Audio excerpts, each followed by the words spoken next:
Hi, welcome back. This segment of our program, I have Krista Morrison here with me from Home Support. Krista was called up at the last minute to step in. We appreciate your doing so. Most certainly. Tell me what you'd like to talk about today, Krista. Now, tell me, let's back up 1 second. Tell me what your position is in the Home Support office. Okay, I'm the clinical support manager. You're the clinical support manager. What does that mean? What that means is in home support, we have a lot of aides, a lot of companions, and quite a few nurses that are out in the field. So if there's concern in the field, or if there's a resident clinical concern. In the field meaning being within Green In the Spring. community, right. They would call me and I would assist. And there's actually two of us. The other one is Saina Jala.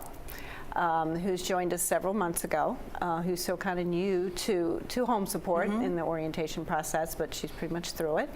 And then we also have Shirley Stewart, who is the home support manager. Okay. So Saina and I are the clinical managers. Okay. And Shirley is the home support manager. Okay. Okay. Today I wanted to talk a little bit about our on-call program. That usually is referring to is the after hours program that we have. Okay. So when clients are seeing us most of the time, or a lot of the aides during the week, business hours are 8:30 to 5. So anything outside of 8:30 to 5 is what we call the on-call after hours program. So if I'm calling for assistance, if I want assistance from Home Support, normally I would call you for assistance between 8 o'clock in the morning and 5 o'clock in the afternoon. Right. But there is an ability, you have the ability to accept calls for help after that, and this is the after hours on call. Right. Okay. Correct. So our after hours program has really grown last year in 2016, and we really need to look at it for 2017 because the growth is really there. And mainly it's there because we're trying to meet the residents' needs. Okay. So people, in what you're saying, the growth is there. More people are calling you after hours than were doing so in the past. Exactly. Okay. Exactly. So during the week, what we're trying to manage is all admissions, that we get any resident who needs care during the week or the upcoming weekend that we are assessing prior to the weekend. And that is what we always try to do. And because of that, we've hired some new nurses to home support in order to cover all their needs before the weekend, okay? And what has happened is there are patients that actually need service over the weekend that are scheduled visits. So we, like this past weekend, Saturday, Sunday, and Monday, since it was a holiday, we had 5 visits for the nurse that was working. We also added in 2016 a weekend on-call nurse, which we hadn't had before. So that nurse is out there working and answering the phone calls from the residents and also answering the phone calls from the aides or the nurses with any concerns, okay? So our visits over the weekend, this past weekend, we had a dressing change. We had to assist a client with a nephrostomy flush. We had a couple diabetics that we needed to assist with their insulin. Frequently, we have ear drops or eye drops. We can do a whole bunch of services that are not skilled. The skilled part of nursing visits usually go to home health. So that's the differentiation between home health and home support. Okay, let's, maybe I'm your right listener for this because I'm not understanding.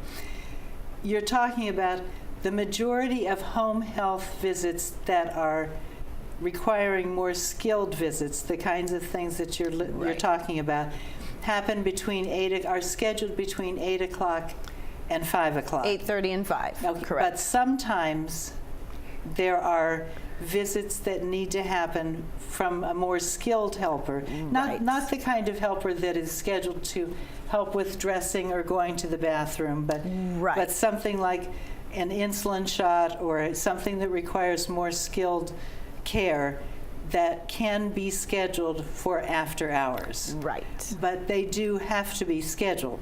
Yes. And that's what we're planning for. We have the aid service that is 24 hours a day. Okay. The nursing visits, we are really trying to make sure that they're doing, at least done during the business hours. And the business hours mean daytime hours as far as on the weekend. So we're talking about nursing visits, not aid visits. Right. Okay. Because within home support, you have home support aides. These are the people in the green, the kind of forest green tops. And you have registered nurses.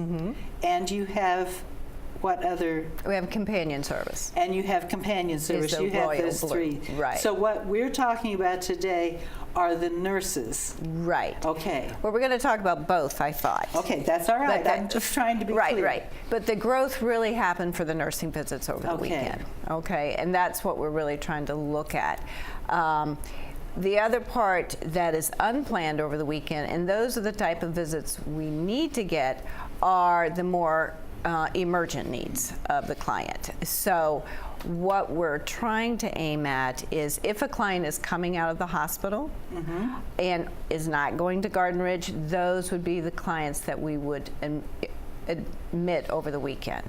Okay, if somebody is here in the community, lots of times they will have the private duty agency in, and they'll want us over the weekend, or they'll want us in the evening hours, and we do want to continue that, but we'd like that to be a planned visit for us during the business hours instead of being an emergency need. Meaning if their other aide was unable to follow up. If I am ill, let's say I've gone to the hospital, I know I'm coming out of the hospital. How would I get in contact with you? Do I, as the patient, contact you? Does the social worker help in contacting you? If I'm really sick, I'm not sure I would be sharp enough to think, oh, I have to call home health, but here I am in the hospital and I don't have the telephone number. Right. Who helps me with these kinds of things? We have a care coordinator, and her name is Brenda Jenkins, and she's the one who coordinates and looks at the clients in the different Inova hospitals. Okay. So there's someone there that's going to help me, the not very well person, be in contact with you to get this set up. Exactly. Lots of times the clients will be in touch with their social worker, especially if they're in independent living. Family members may call their social worker, and so we rely on the social worker to give us a call to say so-and-so is coming. That happens a lot. That happens frequently, so we are prepared. Again, we try to get anyone who comes home Monday through Friday already admitted before the weekend if possible. If not, those are the planned admissions we'd like to have over the weekend, which is difficult because if you have one nurse who's working and they've already got 5 clients, to add number 6. I mean, that's difficult, but that's something we want to do in order to meet the residents' needs. But at the same time, that nurse is still taking phone calls from the aides. The aides need to have support when they're out there. They need to have. The aides may have something come up that they say, oh, here, my person that I'm taking care of has an issue of some kind. It's beyond what I can do as an aide. Right. Nurse on duty, I need your help today. Right. Or it could be something that they're just concerned about. You know, a client has gotten up, it's a primary client of theirs. Could be something as easy as they're disoriented. This is really unusual for them. You know, what can we do? So the nurse gets involved. She either triages it, she can even go make a visit, they may call security. Another phone call is client's very short of breath today. Can't seem to get their breath. You know, where should we go with that? Those are the more difficult clinical issues. Also, it's something as simple as the client is not home. You know, and they're a medication reminder. That client needs to make sure they get their medicine. So there's a whole protocol of what to do for that if a client is not home. And they'll call the aide because there's certain protocols we have in home support. Then they need to contact the nurse, and one of them is if the client is not home. So your goal today here is to let us know that there is 8 to 5 care and there is other care. Right. To be aware of it. To contact you as far ahead of time as we can. Right. To try not to treat you as a last minute. Exactly. Give us a call. Hey, I need some help. Maybe further planning before the weekend. If possible. Or even the evening hours. If possible. Lots of times clients will say they're going to Garden Ridge, and then once that last day they're in the hospital, they'll decide, ooh, I don't want to go to Garden Ridge. I'd rather go back home. Maybe I can hire home support. And again, you know, we really do try to meet the residents' needs, and that is our purpose, to be in here on campus. But at the same time, it is sometimes very difficult. We want to get away from the emergencies, you know, things that could have been planned earlier in the week. To increase the awareness of the residents, to say, hey, let's see if we can plan ahead. Even if it's a daughter or son who's calling in and say, I'm not sure my mom will be released. So mostly what we need to remember, and our time is running short, I don't want to rush you, but what we need to remember is, don't wait till the last minute. Exactly. Make your decision and stick with it. Exactly. To ensure the best care for all of us. Exactly. Okay. All right. Thank you very much. Thank you so much for coming today. Thank you. We appreciate the information, and we'll try to follow up. Okay. Okay.